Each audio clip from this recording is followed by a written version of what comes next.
हुशार असणं किंवा बुद्धिमान असणं ही परमेश्वराची देणगीच आहे आणि असे हुशार मुलांचे पालक असणं ही फार अभिमानाची गोष्ट असते आणि अशा मुलांना वाढवणं म्हणजेच हा जो काही अनुभव असतो तो मात्र हा अनुभव घेतल्याशिवाय मात्र कळत नाही। तर अशा अनेक मुलांच्या बाबतीत असतं की जे मुलं खूप हुशार असतात, खूप टॅलेंटेड असतो, त्यांचा खूप IQ वाढलेला असतो, परंतु काही मुलं एक वेगळ्या पद्धतीची असतात। म्हणजे ते हुशार जरी असतील परंतु त्यांच्यामध्ये एक कल्पकता असते आणि त्या कल्पकतेच्या जोराने मात्र त्यांच्या पूर्ण आयुष्याला ते एक कलाटणी देत असतात। तर नमस्कार, मी Neeta Panchal, clinical hypnotherapy, child counsellor, parenting expert आणि NLP प्रॅक्टिशनर।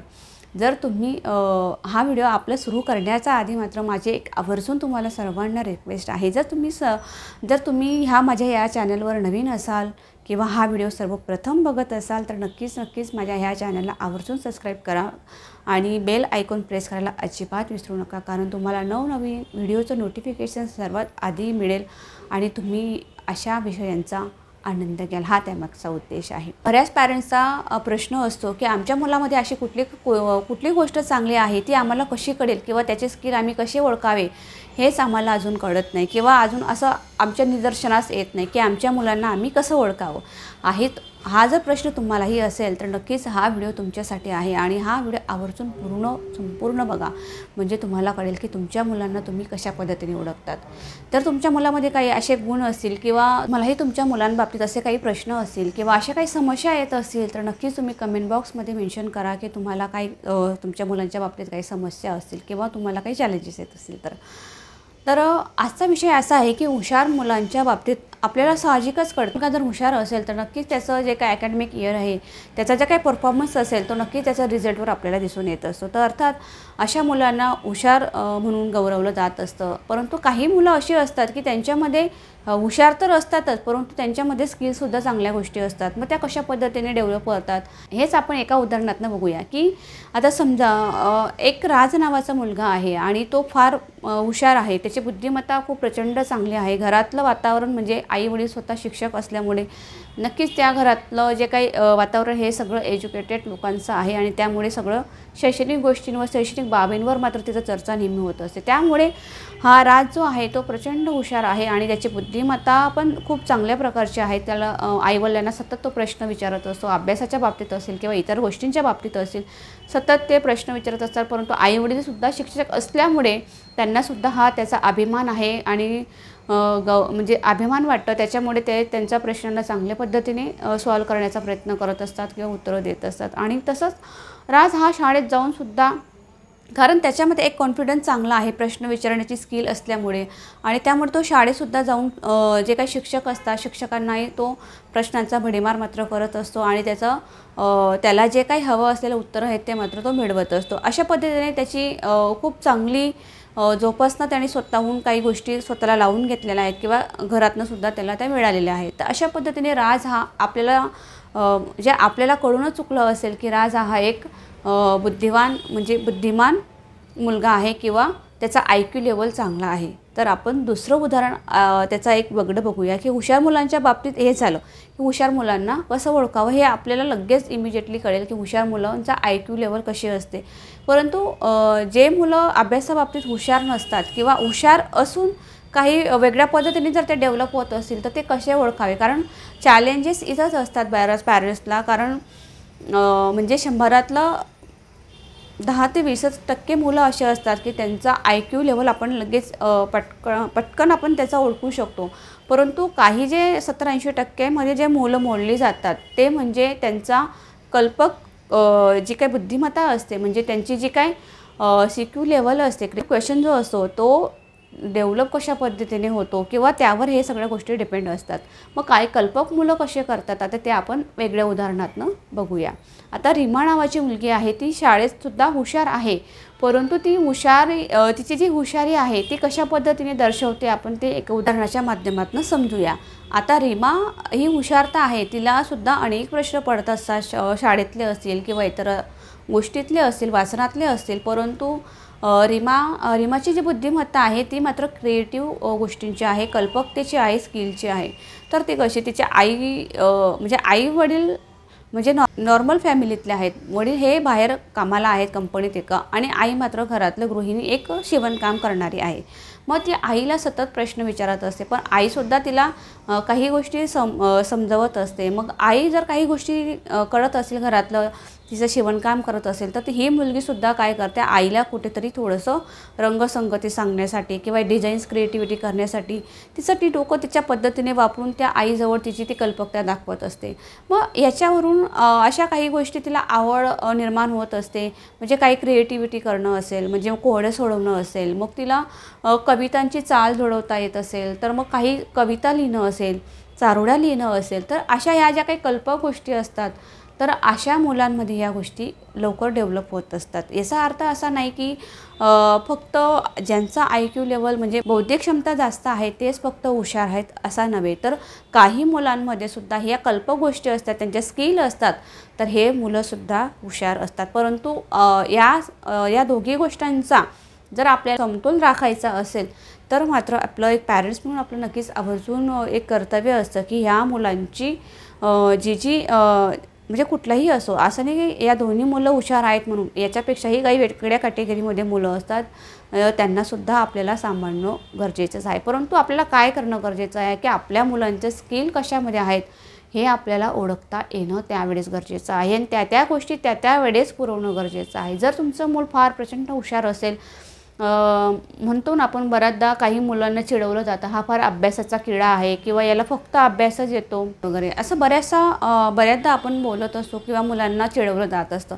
जर तुमची मुलं अशातली येत असतील ना, तर अशा मुलांना आवर्जून सपोर्ट करा, कारण हे मुलांना नक्कीच सपोर्ट केलं पाहिजे. त्याच्या बुद्धिमत्तेवर, त्यांच्या क्षमतेवर आपण काम केलं पाहिजे. जर तुमच्या मुलांना खरंच अभ्यासाची प्रचंड आवड असेल, त्यांना मग त्यांचे प्रश्नांना सामोरे जाणं असेल, तर पालक म्हणून आपण त्यांच्या प्रश्नाला इग्नोर न करता त्या प्रश्नांना उत्तरं देत जाणं गरजेचं आहे, किंवा त्यांना त्या गोष्टी त्या वेळेस पुरवणं गरजेचं आहे. मग तुमच्या मुलांना वाचनाची आवड असेल, तर मग अशा त्याला काहीतरी साहित्य निवडा, म्हणजे त्याला प्रोव्हाइड करा. मग ते क्रीडा क्षेत्रातील असेल किंवा इतर व्यावसायिक क्षेत्रातील असेल किंवा इतर काही गोष्टी, म्हणजे त्याच्या अभ्यासा रिलेटेड ज्या गोष्टी तुम्हाला त्याला पुरवता येतील ना, त्या गोष्टी नक्कीच पुरवण्याचा प्रयत्न करा, आणि त्या बौद्धिक क्षमतेला अजून चालना देण्याचा नक्कीच प्रयत्न करा. बऱ्याचदा काही घरांमध्ये असं असतं की मुलं प्रचंड हुशार असतात आणि परिस्थितीच्या कारणामुळे किंवा अभावामुळे ह्या गोष्टी त्यांना प्रोव्हाइड होत नाही.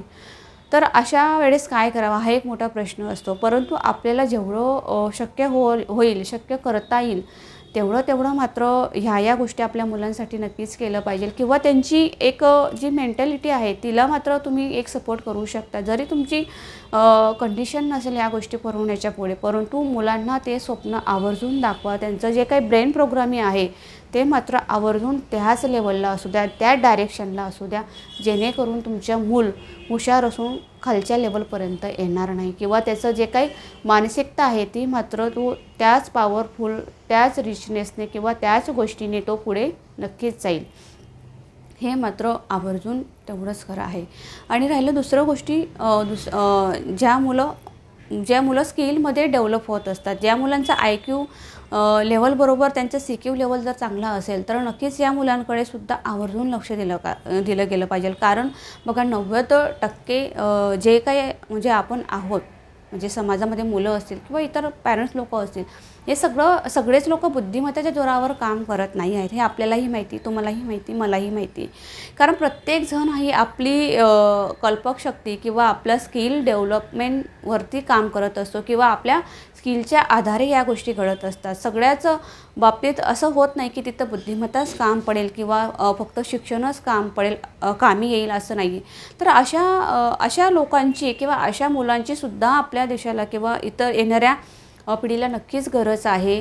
तर नक्कीच ह्या मुलांवर सुद्धा आपण तेवढाच फोकस केला पाहिजे. जर तुमच्या मुलांमध्ये जर चांगली स्किल, बघा ना, आता काही आपण बऱ्याचदा ऐकलं असेल, मोठ्या जे काही व्यक्ती आहेत आज घडून गेले, एडिसन असेल, मग आपल्या इकडचे बघूया त्यापेक्षा मग लता मंगेशकर असेल, किंवा मग सचिन तेंडुलकर असेल, किंवा मग इतर कोणी अजून जे तुम्हाला लक्षात येत असेल असे लोक असतील, तर नक्कीच ह्या लोकांचा जर इतिहास बघितला ना, तर हे लोक काय होते, हे यांनी स्किलवरती काम केलं. यांचं घरची परिस्थिती कदाचित काहींची चांगली असेल, कदाचित काहींची बरोबर नसेल, परंतु ज्या वेळेस यांच्या स्किलवर या लोकांनी काम केलं ना, त्यावेळेस ते पुढे गेले आहेत. बघायला गेलं काहींची एज्युकेशन सुद्धा काहींची झालेली आहे. बरेच असे लोक आहेत जे 10वी-12वी पर्यंत ज्यांनी फक्त प्रशिक्षण घेतलं असेल, परंतु पुढे जाऊन त्यांनी अशा काही गोष्टी अचीव केल्या आहेत, त्या मात्र हे जे हुशार मंडळी आहेत ते सुद्धा करू शकत नाही. अशाही आपल्या जवळ आसपास लोक आहेत, त्यांचं आपल्याला नक्कीच हिस्ट्री माहितीसुद्धा असेल. तर अशा पद्धतीने काही असतात. जसं आपल्या मुलांवर हा टाईम येत असतो त्यावेळेस मात्र आपली जे काही ॲक्सेप्टन्स असते ती मात्र कुठे तरी ढासळते आणि आपल्या अपेक्षांचं ओझं मात्र वाढत असतं. आणि अशा वेळी प्रत्येक पॅरेंट्सला वाटत असतं की समोरचा व्यक्ती किंवा समोरचं मूल जर पुढे जात असेल तर नक्कीच आपल्या मुलांनीसुद्धा या गोष्टी कराव्या. परंतु त्याआधी आपल्या मुलाला आधी आपण जाणून घेणं गरजेचं आहे. आधी आपण परखणं गरजेचं आहे की आपल्या मुलामध्ये अशा कुठल्या गोष्टी आहेत ज्या पुढे जाऊन ह्या नक्कीच त्याच्या भविष्याला एक वेगळा आकार देऊ शकतं. कारण बरेच मुलं खूप छान ड्रॉईंग काढत असतात, घरामध्ये असतील ड्रॉईंग काढणं असेल किंवा एखाद्याला कविता करण्याचे खूप छान छंद असतात किंवा एखाद्या मुलाला काहीतरी आर्ट अँड क्राफ्टमध्ये सुद्धा काही खूप मुलं करत असतात. त्यावेळेस आवर्जून त्यांना टुचून बोललं जात असतं, हे काय तू लगेच ड्रॉईंग धरून बसला आहे, याच्याने तुझं पोट भरणार आहे का, किंवा हे जाऊनच तू पुढे करणार आहे का, तू गाणंच गाणार आहे का, तू डान्सच करणार आहे का, तुझं याच्यातच करिअर होणार आहे का.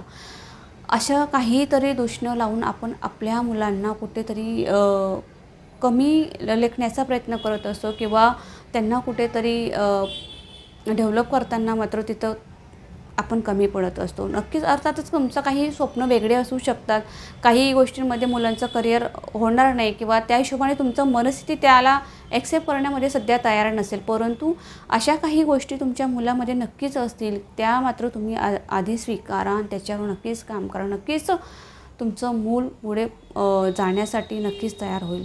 कारण अशा काही गोष्टी आपण बऱ्याचदा घरातनंच अडथळे निर्माण करत असतो मुलांच्या पुढे जाण्यासाठी. काही मुलांच्या बाबतीतसुद्धा होत असतं, जरी आईवडिलांचा खूप प्रतिसाद असतो, पाठिंबा असतो, परंतु मुलंच कुठेतरी त्याला म्हणतो ना एक धक्का गाडी म्हणतो ना तसं आपल्याला करावं लागत असतं. तर अशा वेळेस मुलांना वाढवण्यासाठी जो काही अनुभव असतो अशा पॅरेंट्सचा, तो मात्र खूप अवघड असतो, एक चिंतादायक असतो आणि त्यांना खूप परिश्रम करावा लागतो आपल्या मुलांवर काम करण्यासाठी. तर अशा मुलांच्या पालकांसाठी सुद्धा मला आवर्जून म्हणजे सांगावंसं वाटतं की नक्कीच तुम्ही तुमचं आतापर्यंत जे काही पेशन्स ठेवलं आहेत ना तुमच्या मुलांना घडवण्यासाठी, ते खूप म्हणजे सॅल्यूट आहे, हँड्स अप आहे तुम्हाला.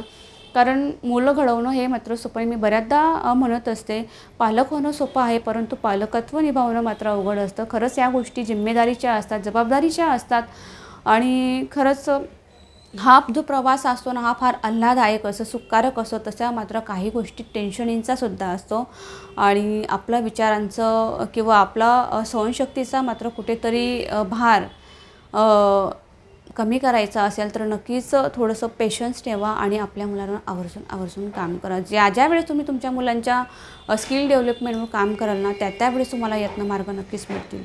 परंतु त्याआधी मात्र तुमच्या मुलांशी संवाद होणं, तुमच्या मुलांशी बॉन्डिंग होणं किंवा त्यांच्यावर काम करताना त्यांना काय काय गोष्टी आपल्याला प्रोव्हाइड करता येतील ह्या मात्र आवर्जून बघा. कुठे ह्या गोष्टींचा अतिरेक होता कामा नये किंवा अट्टहास म्हणजे म्हणतो ना आपण आपल्याला खूप होप्स वाढतात आणि आपण सगळ्या गोष्टींचं ओझं आपल्या कळतपणे आपण आपल्या मुलांवर लादत असतो. तर ह्या गोष्टी आवर्जून टाळा. फक्त आपलं पालक म्हणून आपलं एकच कर्तव्य आहे की आपण ह्या जगात फक्त आपलं मूल जन्माला घातलं आहे, त्याचा सर्व सिद्ध अधिकार तो आपल्याला नाही आहे की त्याला फक्त त्या गोष्टींचा प्रेशराईज करून त्याला ते मिळवून द्यावा. कारण तो स्वतःहून त्याला डेव्हलप व्हावा, नैसर्गिकपणे तो फुलावा आणि नैसर्गिकपणे तो स्वतःला घडवता यावा. कारण तोच त्याचा जीवनाचा शिल्पकार आहे हे आपल्याला आधीच ठरवता आलं पाहिजे. कारण बऱ्याच पॅरेंट्सचा अट्टहास असतो की माझ्या मुलाने ह्या क्षेत्रात गेलं पाहिजे, हेच केलं पाहिजे, तेच केलं पाहिजे. नक्कीच आवर्जून तुम्ही फक्त मार्गदर्शक आहात, मार्गदर्शन करा. परंतु जर तुमच्या मुलाला हे जर पेलवलं नसेल त्याची कॅपॅसिटी मात्र आधी आवर्जून बघा. कारण आपला वेळ, आपला पैसा आणि आपल्या मुलाची मनस्थिती हे सगळंच त्यामध्ये लागत असतं आणि आपलीसुद्धा तेवढंच श्रम आपले त्याच्या मागे लागत असतात. तर ह्या गोष्टी नक्कीच आवर्जून लक्षात आल्या पाहिजे आणि त्यावेळेस आपण सावधगिरी नक्कीच बाळगली पाहिजे. जर हा व्हिडिओ तुम्हाला खरंच युजफुल वाटला असेल आणि चांगला वाटला असेल, नक्कीच तुम्हाला हेल्प होत असेल तर नक्कीच आवर्जून आवर्जून माझ्या या चॅनलला सबस्क्राईब करा आणि तुमचे काही प्रश्न असेल, काही समस्या असेल या रिलेटेड, पॅरेंटिंग रिलेटेड किंवा मुलांच्या बाबतीत असतील तर नक्कीच तुम्ही मला कमेंट बॉक्समध्ये मेन्शन करा किंवा तुम्ही दिलेल्या नंबरवरती सुद्धा संपर्क करू शकता. तुम्हाला काय हेल्प हवी असेल, काही इश्यूज असेल मेंटल हेल्थ रिलेटेड असेल किंवा काही समुपदेशन रिलेटेड असेल तर नक्कीच आवर्जून आमच्याशी संपर्क करा आणि सबस्क्राईब करा, लाईक करायला अजिबात विसरू नका. धन्यवाद.